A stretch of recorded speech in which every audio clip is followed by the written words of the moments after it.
कुछ खेल जिंदगी ख़त्म हो जाने के बाद भी ख़त्म नहीं होते।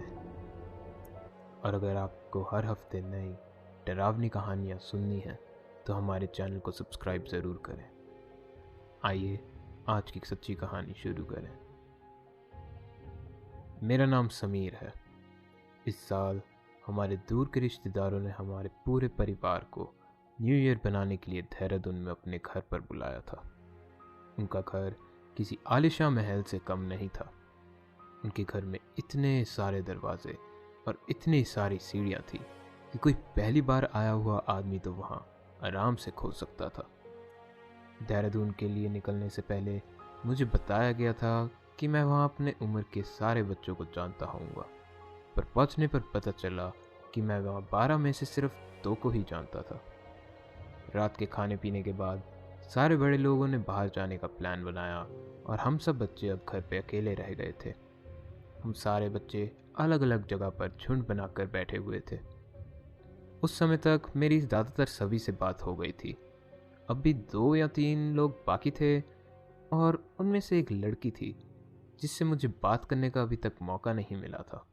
मुझे उसका नाम तक नहीं पता था और ना ही मेरे पूछने की हिम्मत थी। अब हम सब मिलकर कुछ खेलने की सोच रहे थे। मैंने छुपन छुपाई खेलने का सुझाव दिया। उसी वक्त अंकित ने हमें स्मी के बारे में बताया। उसके अलावा इस गेम के बारे में किसी को पता नहीं था, तो उसने ही हमें वो गेम खेलना सिखाया। तो वो गेम कुछ इस तरीके से खेली जाती है कि सबको एक कागज़ का टुकड़ा दिया जाता है। उन सब कागज़ के टुकड़ों में से सिर्फ एक पे ही स्मी लिखा होता है। किसी को मालूम नहीं होता कि स्मी का पेपर किसके पास है, सिर्फ उसी को पता होता है जिसको वो मिला हो। कागज़ के टुकड़े बांट देने के बाद घर की सारी लाइट्स बंद कर दी जाती हैं और सब अलग अलग जगह जाके छुप जाते हैं। कुछ 2-3 मिनट बाद हर किसी का एक ही मकसद होता है, स्मी को ढूंढना। सब धीरे धीरे एक दूसरे के पास जाके स्मी बोलते हैं और अगर मान लो मैं स्मी नहीं हूँ तो मुझे दूसरे आए इंसान को स्मी बोलकर जवाब देना होगा। लेकिन अगर मैं स्मी हूँ तो मुझे उसको जवाब नहीं देना और बस चुपचाप खड़े रहना है। वो समझ जाएगा कि मैं स्मी हूँ और मेरे साथ खड़ा रहेगा। अब जब तक हर कोई हमारे साथ आकर खड़ा नहीं होता तब तक ये खेल चलता रहता है और जो कोई भी आखिरी इंसान हमारे साथ जुड़ता है वो ये गेम हार जाता है। हम ये खेल खेलने के लिए लाइट्स बंद करने ही वाले थे कि एकदम से अंकित ने हम सबको डरा दिया। उसने बताया कि उनके इस घर को खरीदने से कुछ 3 साल पहले एक 10 साल की लड़की स्मी खेलते हुए ऊपर वाले फ्लोर से भागते हुए सीढ़ियों से फिसल कर गिर गई थी। इस वजह से उसकी गर्दन टूटी और उसकी उसी समय मौत हो गई। हम सब ये सुन के थोड़ा घबरा गए थे, पर हमने तब भी स्मी खेलना शुरू करा। पर्चियाँ बांटने के बाद हमने खेल खेलना शुरू करा। सबने अपनी पर्ची देखी और इस बार मेरे पास एक खाली पर्ची आई थी। ये देखते ही एकदम से पूरे घर की लाइट्स बंद कर दी गई और सब अलग अलग जगह जाकर छुप गए। कुछ 2-3 मिनट बाद मुझे सबके एक दूसरे के पास जाकर स्मी बोलने की आवाज़ आने लग गई थी। कुछ समय बीत जाने पर वो आवाज़ें बंद सी होने लगी। मुझे समझ आ गया था कि किसी न किसी को स्मी मिल गया है। इधर उधर ढूंढने के बाद मुझे एक झुंड मिला और उनके पास जाके स्मी बोलने पर जब कोई जवाब नहीं आया तो मुझे पता चला कि उन्हीं में से एक स्मी है। पहला राउंड ख़त्म हो जाने पर जब अंकित ने माचिस चलाकर गिनती करनी शुरू करी, 9, 10, 11, 12, 13। और 13 बोलते ही वो माचिस बुझ गई। अंकित ने हंसते हुए बोला, लगता है मैंने गलत गिन लिया। तो इस वजह से उसने एक और माचिस जलाई, पर इस बार भी उसको 12 की जगह 13 ही लोग दिखे। सात्विक ये सुन के थोड़ा घबरा गया और एकदम से उसने अपनी फ़ोन की टॉर्च चला दी और गिनती करने लग गया। पर सात्विक ने जब गिनती करी तो उसको 12 ही लोग दिखे।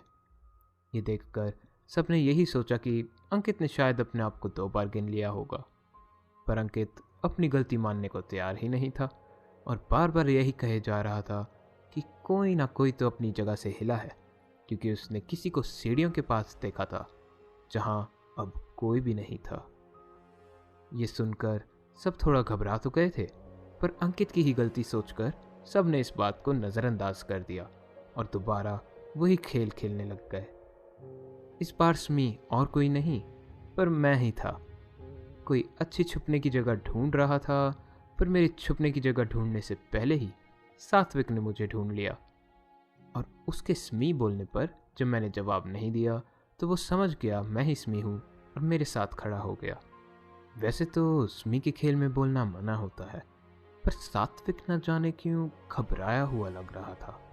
मैंने उससे पूछा, क्या तुम ठीक हो? सात्विक ने बोला, मैं सबसे पहले एक कमरे में छुपने गया था जहां एक अलमारी में कपड़ों के ढेर के पीछे मुझे लगा कोई छुपा हुआ है। मैंने स्मी बोला और जवाब ना आने पर सामने रखे पलंग पर जाकर बैठ गया। कुछ देर बाद जब अलमारी में उस कपड़ों के ढेर के पीछे छुपे इंसान को मैंने हाथ लगाते हुए बाहर आने के लिए कहा, तब भी वहां से कोई जवाब नहीं आया। तब मैंने कपड़े के ढेर को उसके सामने से हटाया, लेकिन कपड़े हटाने पर मुझे पता चला कि वहां कोई नहीं था। ये सब बताने के बाद भी सात्विक यही बोले जा रहा था कि जब उसने हाथ लगाकर किसी को बाहर आने के लिए कहा था तब उसने किसी का हाथ तो ज़रूर महसूस किया था। मैं यह सुनकर काफ़ी घबरा गया था। मुझे अब इस खेल में मज़ा कम और डर ज़्यादा लगने लग गया था। पर मैंने सात्विक को हिम्मत देते हुए कहा कि हो सकता है कि ये चीज़ उसका वहम हो और सिर्फ डर की वजह से उसे ऐसा लग रहा हो। लेकिन मन ही मन मैं भी ये जानता था कि अब किसी को भी इस खेल में मज़े नहीं आ रहे हैं। मैं अपने दिल में जानता था कि कुछ गलत हो रहा है और मुझे अपने अंदर से सिर्फ एक ही आवाज़ बार बार आए जा रही थी कि यहाँ कुछ गलत है, इसको ठीक करो। यहाँ कुछ गलत है, इसको ठीक करो। इस घर में तो कुछ बहुत ही गलत हो रहा था, लेकिन मुझे ऐसा क्यों लग रहा था मुझे समझ नहीं आ रहा था। क्या ये इस कारण था कि अंकित ने 12 की जगह 13 लोग गिने, या फिर सात्विक ने किसी और का हाथ पकड़ा जबकि वहाँ कोई था ही नहीं। मैंने इस सब को हंसी मजाक में भुलाने की कोशिश तो करी, पर अब ये सारी चीज़ें मेरे दिमाग में बैठने लग गई थी। हमने एक बार फिर स्मी खेलना शुरू करा और हर बार की ही तरह सब शोर मचाते हुए स्मी को ढूंढ रहे थे, पर अब उन आवाज़ों में वो पहली वाली हंसी और खुशी महसूस नहीं हो रही थी।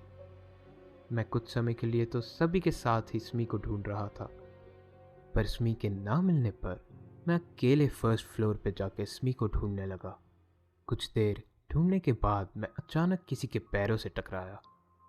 कोई खिड़की के सामने पर्दों के पीछे छुप के घुटनों के बल बैठा हुआ था। मैं खुश हो गया क्योंकि मुझे लगा कि मुझे स्मी मिल गया है, तो मैंने पर्दों को थोड़ा सा हटाते हुए अपना हाथ आगे बढ़ाया और मैंने किसी लड़की की बाजुएं महसूस करी। अमावस्या की रात होने के कारण आज आसमान में चांद भी नहीं था और हर जगह अंधेरा छाया हुआ था। मुझे अपने साथ बैठी हुई लड़की का चेहरा तक नहीं दिख रहा था, पर मैं उसकी तरफ बढ़ा और मैंने उसके कान में फुसफुसाया, स्मी।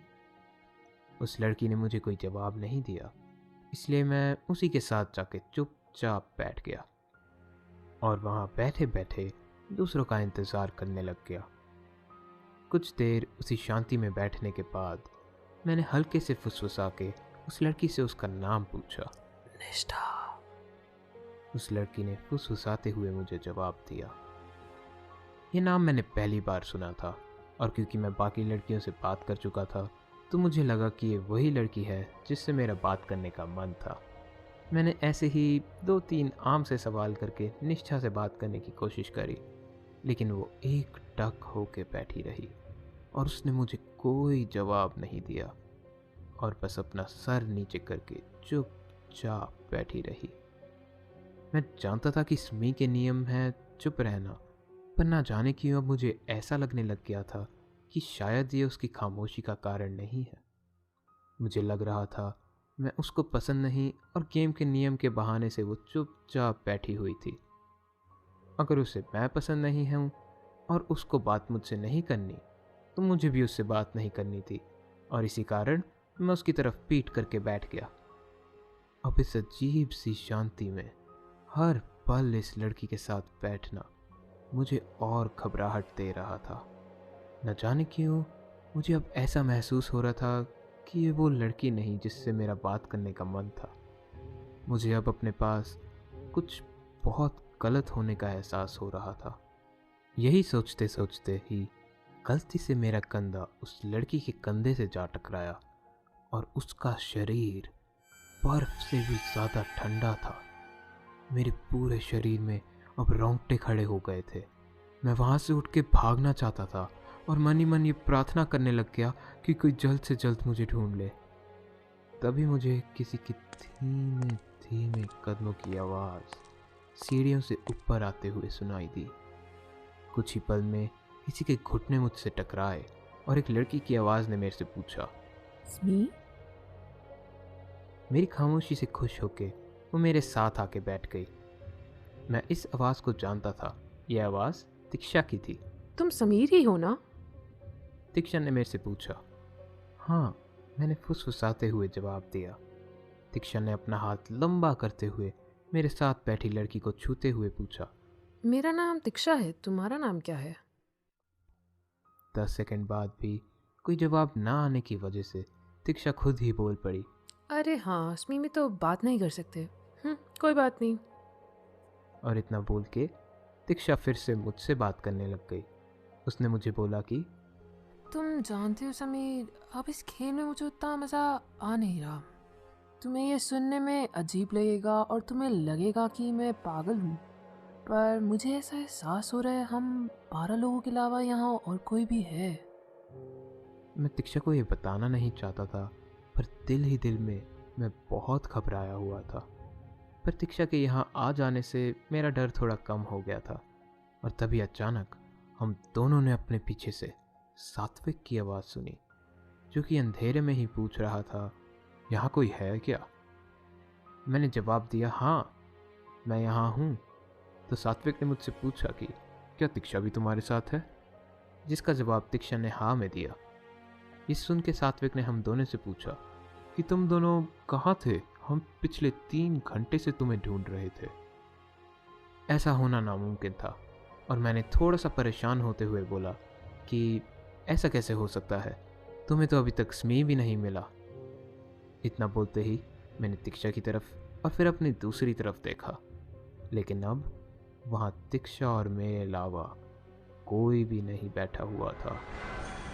मैंने खड़े होने की कोशिश करी, पर मेरा सिर बहुत तेज़ी से घूम रहा था। अगर यहाँ से कोई भी उठ के जाता तो मुझे ज़रूर दिखता। मैंने सात्विक को बोला कि मेरी बात पर विश्वास करो कि यहाँ ज़रूर कोई बैठा हुआ था। मैंने उसे छुआ भी था, चाहे तुम तिक्षा से भी पूछ लो। सात्विक भी हमारी बातें सुन के डरा डरा सा लग रहा था, क्योंकि अभी ही कुछ समय पहले उसके साथ भी ऐसी ही घटना हुई थी। उसने कपाती आवाज़ में कहा कि कोई ज़रूर हमारे साथ मजाक कर रहा है। अभी के लिए चलो नीचे चलते हैं। नीचे जाने पे पता चला कि काफ़ी सारे लोग अब हमसे नाराज़ थे।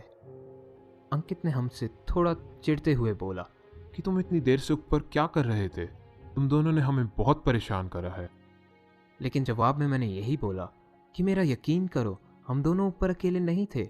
हमारे साथ ऊपर कोई और भी था जो स्मी बनने का ढोंग कर रहा था। ऐसा हो ही नहीं सकता, अंकित ने कहा। तुम दोनों के अलावा बाकी सब यहाँ नीचे थे। मेरा विश्वास करो, मैंने उस लड़की से बात भी करी थी और उसने कहा उसका नाम निष्ठा है। अब कुछ पल के लिए पूरे कमरे में शांति फैल गई थी और कुछ समय बाद कपकपाती हुई आवाज़ में अंकित बोला कि समीर, मजाक अपनी जगह ठीक है, लेकिन बाकी सब लोगों को इस तरह डराओ मत। 3 साल पहले इस घर में जो 10 साल की लड़की सीढ़ियों से गिर के मरी थी, उसका नाम निष्ठा था।